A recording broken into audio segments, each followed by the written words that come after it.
Welcome to episode 32 of the G2 on 5G. It's the latest inside scoop on everything 5G. We cover 6 topics in about 15 minutes, and it's brought to you by More Insights and Strategy. I'm Will Townsend, dialing in from the Florida Keys on audio only this week, and joining me again is fellow analyst Anshel Sag.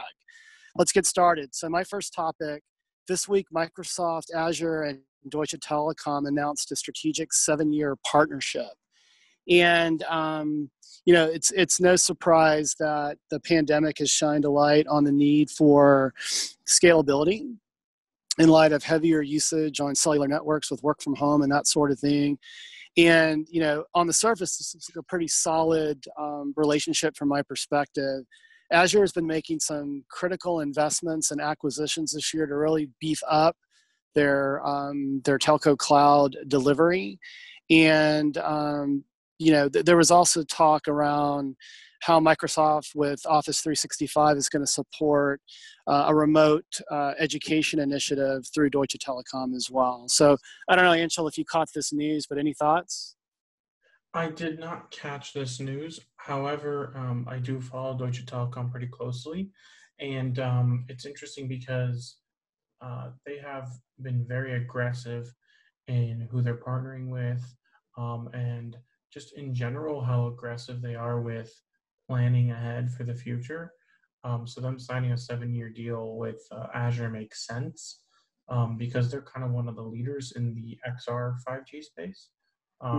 And it just seems like they're doing a lot of things to set themselves up for success long term, like with their joint venture on technology development that we talked about in previous podcasts.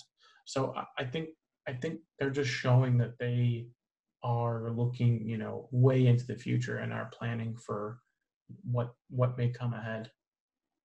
Yeah, no, I agree. I think this lays a great foundation. I mean, they're specifically beyond the Office 365 and the distance learning initiatives. There weren't any other specific services that were announced, but I expect this is going to be a good, solid foundation to roll out future services. So we'll keep our eyes on this one and report back as things develop. Let's move to your first topic this week. And Reliance Jio is finally launching their 5G network. So why don't you tell us about that? Yeah, so Reliance Jio is the largest operator in India. Currently does not have a 5G network, but does have the largest 4G network in India, and I believe might even be one of the largest 4G networks in the world. I don't think they're quite as big as China Mobile yet, but what's interesting is they're, as you know, we've talked about previous podcasts, they're rolling out their own 5G network using their own technology, which I think is going to be a mixture of a lot of different vendors that will help them, build the network they want to have. And there's a high probability it will be ORAN based. Right. But what they said is that they plan on having their network rolled out in the second half of 2021, which is admittedly a little bit on the late side compared to a lot of other operators around the world. But it also, they need to have the spectrum available, and that auction has not happened yet, so that's part of the problem. And as a result, once that auction happens and the spectrum is allocated, they can roll out their network, and that's the time frame that they're expecting. I think that it's going to be a fairly limited network when you look at where they deploy it. But I have a feeling that they're already probably putting a lot of the pieces in place now so they can be very rapid with their deployment, which they were with 4G. And I have a feeling that 5G is going to be the same way. And because of the way their network is built and the way they optimize for cost, they're probably going to have the cheapest 5G service in the world like they did with 4G. Yeah, no, I followed their 4G rollout as well, and it was highly software defined to your perspective and your point. And obviously, in that part of the world, cost is a factor. So I would absolutely, assume that, OpenRAN is going to be part of their radio access network deployment and probably open core, to a greater extent. Now, I'm not familiar with what they're leveraging for transport. Is that microwave in that part of the world, or are you familiar with that? I believe it's fiber, um, Okay. because in India, a lot of the most dense areas do have fiber because Hmm. the economies of scale make sense. Yeah, interesting. Well, they've been a real disruptor in India, and I expect, to your point, they seem a little late to the 5G party, but I expect in short order, if they do the same that they did with LTE, that they'll have it deployed pretty quickly. So we'll have to keep our eyes on that. Let me move to my second topic this week. And this year, Amazon Web Services reInvent event has been spread over a couple of weeks. And so I've been able to tune in to various sessions. This week, I tuned into a 5G session. And, I continue to be impressed with their leadership, specifically in Edge, when you look at what they're doing with their wavelength and their outpost platforms. And, from my perspective, edge enablement is really going to supercharge 5G applications and use cases. And honestly, Azure, we were speaking about Azure earlier. Azure's made a lot of strides to really kind of position themselves as number two from, the big cloud provider perspective. But still, in my mind, AWS continues to lead the charge. There have also been announcements over the last few weeks around strategic partnerships with operators like Verizon, and so it's just not pie in the sky. It's they're actually deploying very useful technology to really help operators again supercharge this 5G network. So, any thoughts from your perspective? I think I didn't get catch what their reInvent announcements were, but from what I've seen, they definitely have been very proactive, um, and it doesn't seem like it's POCs as much as it's already working on um, commercial deployments and Mm-hmm. making their application layers available to developers on 5G networks. And I know that they've got some edge stuff working as well, um, and they've already deployed that in a few cities. So I think we're starting to see the beginning of these things, but I think it's going to take some time, especially with the networks still not being standalone, um, until 5G really gets fully leveraged in the cloud with what operators are offering as well. Yeah, and you're absolutely spot on. It's not proof of concept. I mean, they're actually deploying this stuff, and I actually spent time with AWS and one of their service provider partners.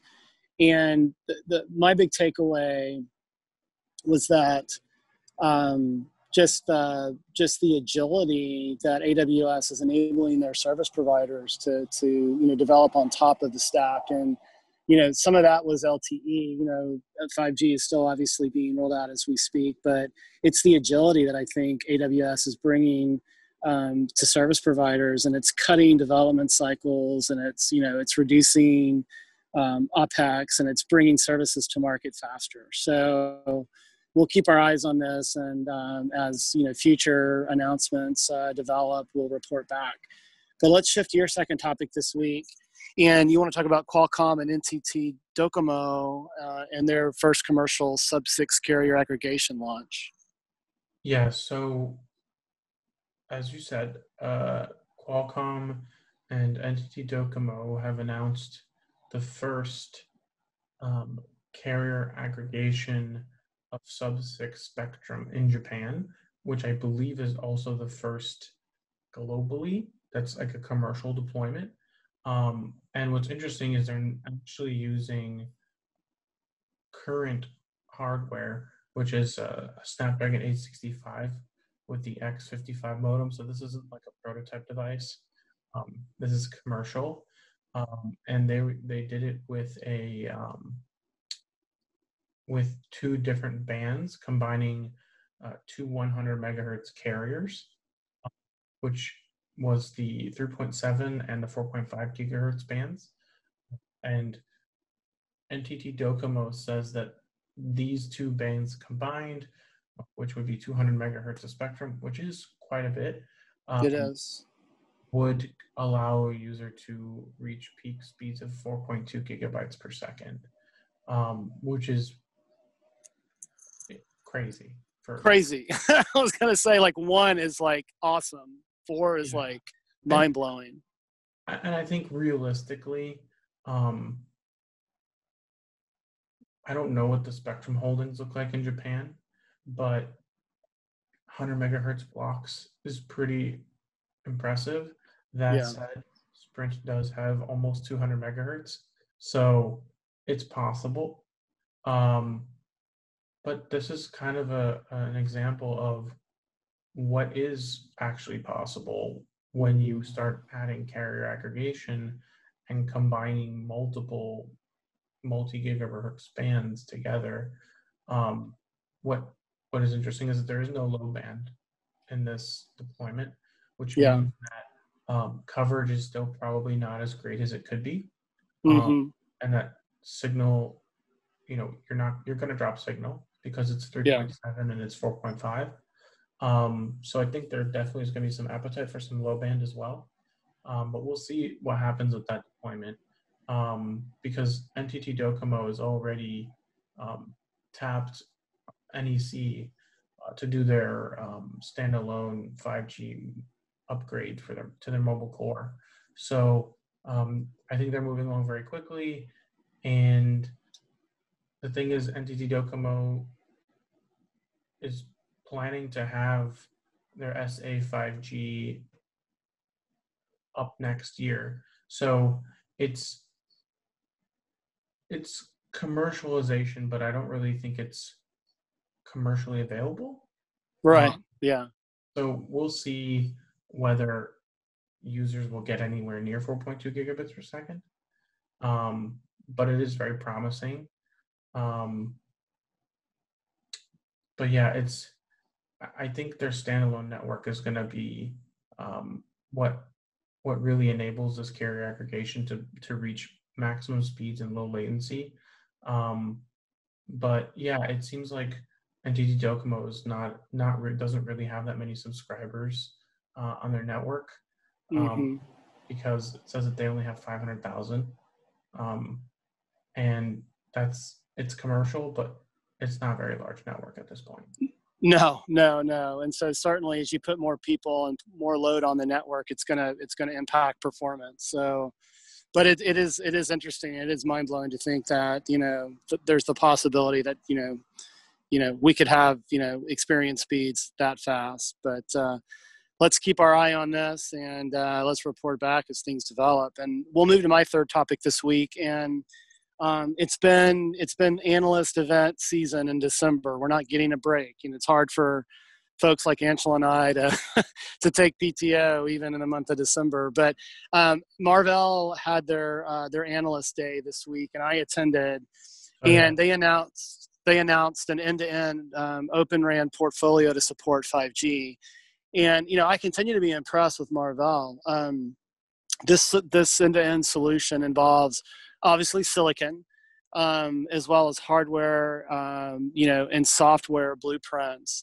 And it's no secret that OpenRAN is gaining momentum, not only in the U.S. but around the world. And this represents a significant investment on Marvell's part, into something where the standards are still coalescing.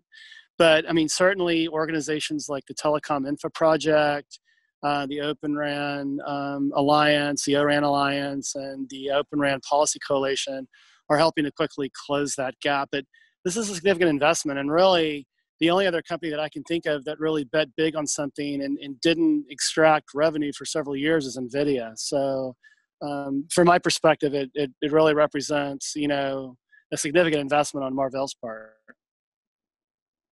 yeah. It was interesting because I also participated in those sessions, and um, they definitely seem like they want to be the merchant silicon for 5G networks. I mean, they kind of Hmm. already are, Yeah. but I think they want to make it very clear that they are capable and willing to be the end-to-end supplier for a lot of their customers, who in turn deploy the infrastructure to their networks. Yeah, I mean they made some pretty mind blowing claims. I mean they're numero uno, in that space, and this just, and from my perspective, cements their leadership. So we'll keep our eye on this and see how things develop. But let's move to your third topic this week, and you want to talk generally about millimeter wave deployments supporting 5G. Yeah, so there were a couple developments that happened this week when it came to millimeter wave on 5G, which is why I wanted to talk about it. The first one was that AT&T is kind of falling behind Verizon in their deployment of millimeter wave. Both companies kind of came fast out of the gate on 5G with millimeter wave, and it seems like AT&T is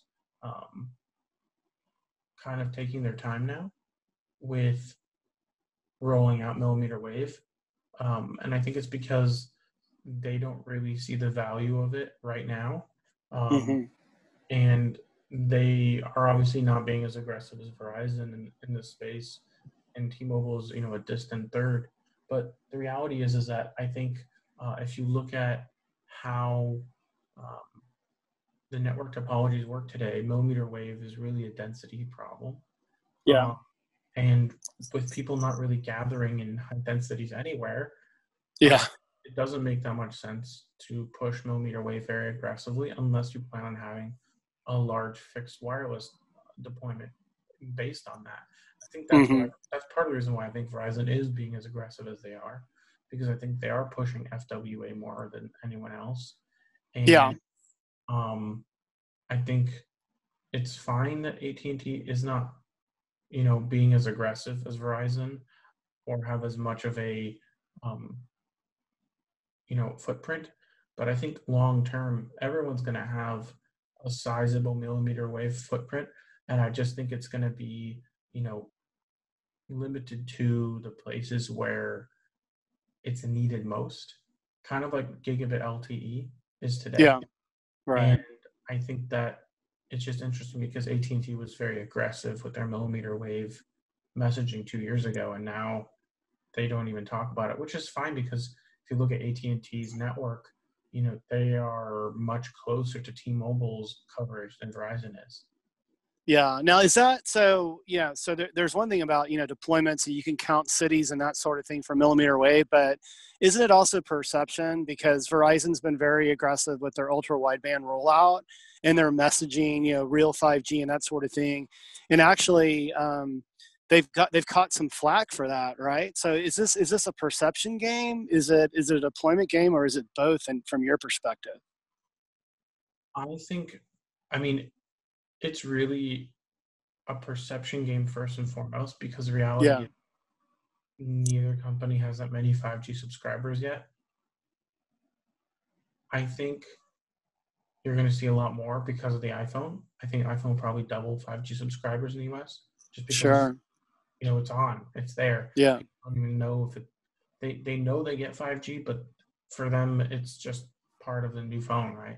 So I think what'll happen is you'll see a lot more muddling of millimeter wave mid-band and low band like it should be.